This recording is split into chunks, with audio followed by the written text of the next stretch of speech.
Guys, you're welcome to my channel. Today we're talking about ontology. What ontology is actually seeking to do. As you already know, ontology is one of the platforms that's been running up in the core market cap and all that. It's very exciting, but what they're seeking to do, they want to build a framework of trust. There are many platforms that are in the same field. We have Civic Coin. You have the Key.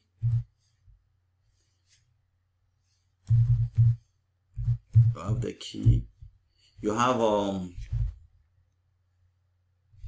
there are those maybe just involved in KYC. There are those in many platforms, but I'm saying three major platforms when it comes to the issue of decentralized trust. Ontology, we're talking about Civic, and we're talking about the Key. These platforms are unique in themselves.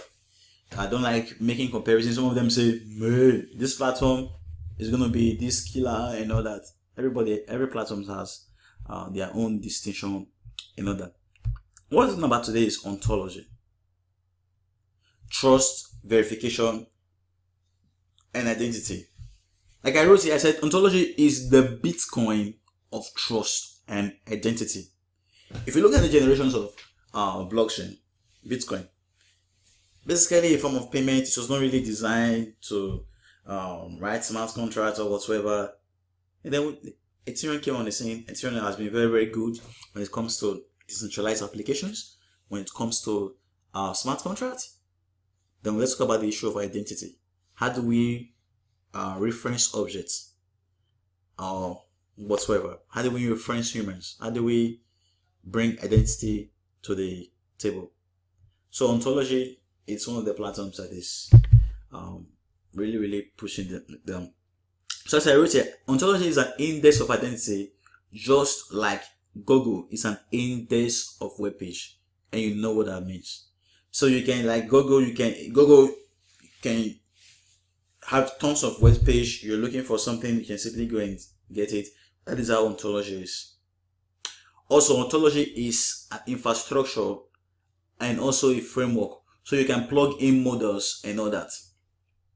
So ontology will be in synergy with other blockchains like Neo, Ethereum, and other frameworks like 0S and Loopring. So if you look at some of the problems around trust verification, you have the third-party problem. I think we're stressing too much on the third-party problem most times. I think we should actually sit down and discuss. We cannot live in a world where we are putting 100% faith in things or people. If you are, people, no.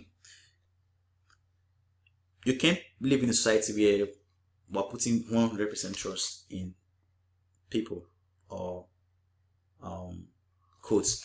If you are building a system, for example, and something goes wrong, because computers are idiot machine. Yeah, they only do what they've been programmed to do. What about something otherwise happening? Who do you hold responsible?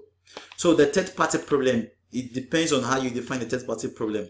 Third parties are good, third parties are bad. I don't like this concept of the blockchain space coming to take not take everything away, but saying wrong in everything. No. So the third party problem, the cost and the time consumed, the issue of data fragmentation and data silos where data is not being freely shared with other people. Then we're talking about the security of data privacy and all that, fake news and data transparency. Those are the problems within trust verification and all that. So when we talk about trust verification, I'm trying to verify data, right? So one of the things is that who is holding this data? Who is verifying this data? Those are the things you want to consider. And then who has this data? What are they doing with the data? Those are many questions you want to ask.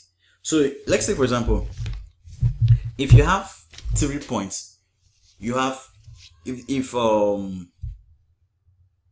let's take for example that this is money. So this money is your sorry, I'm supposed to use something like an ID. So supposing you have an ID, this money is not your ID, for example, and you go to 30 points and you give them your ID. The question is, they verify your account? Do you know what they do with those data they've collected? It's another question. So you're not just saying you verified an ID at a point and then everything is done. The question is, do you know the aftermath of those data? What is being done with those data? Do you know someone is coming and to that place and collecting all the data and using it for something?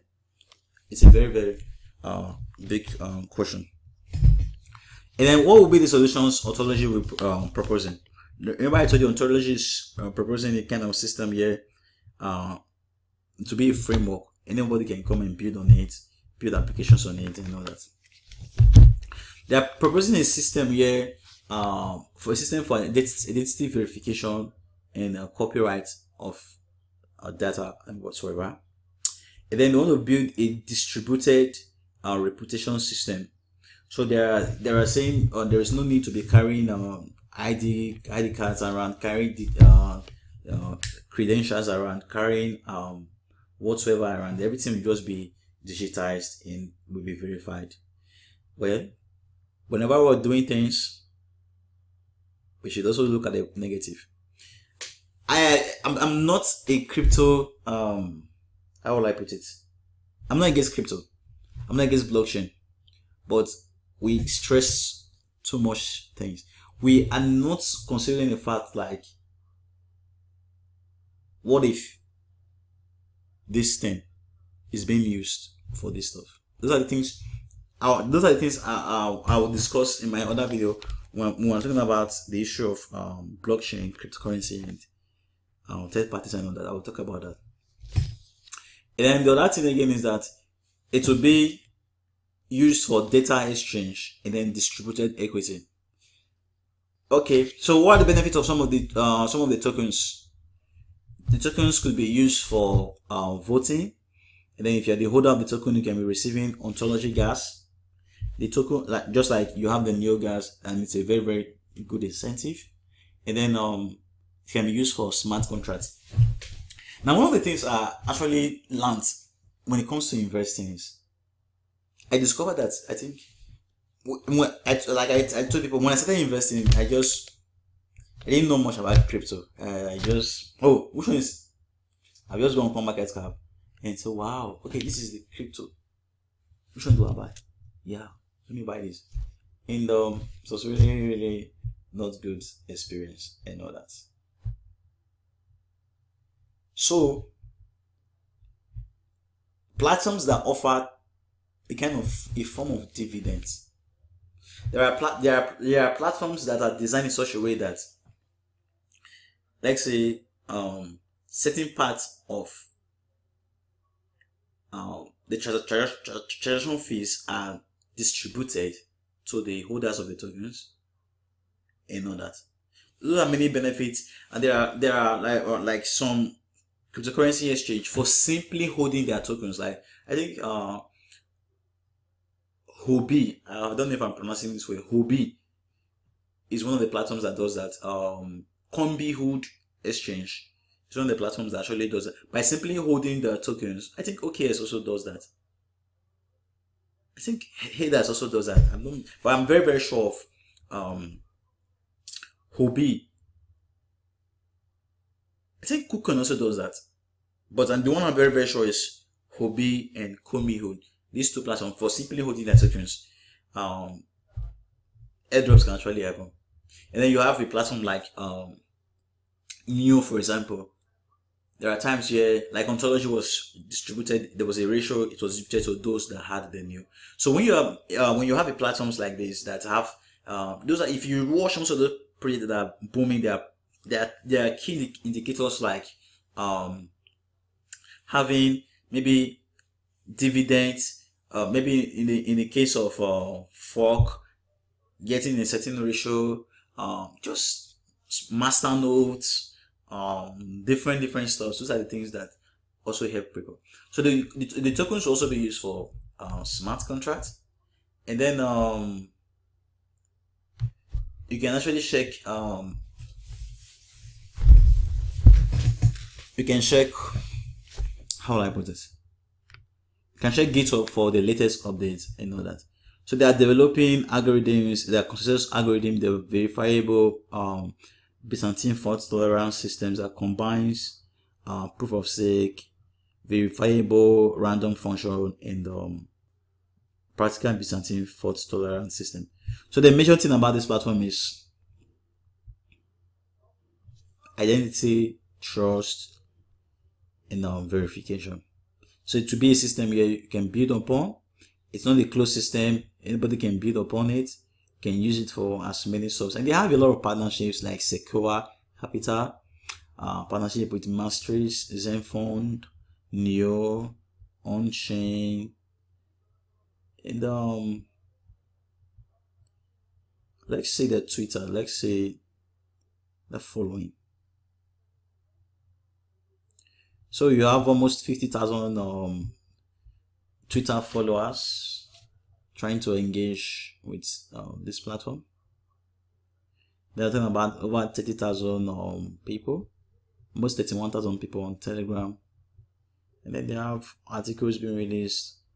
You know that. So that is ontology in a nutshell. It's simply a framework, simply a protocol for trust. You can simply say ontology is the Bitcoin of identity. So if you say ontology is the Bitcoin of identity, there is nothing wrong. However, guys, this is not a financial advice.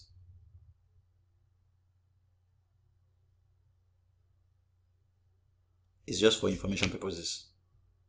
Have a good day, guys. And if you've not subscribed to my channel, please do.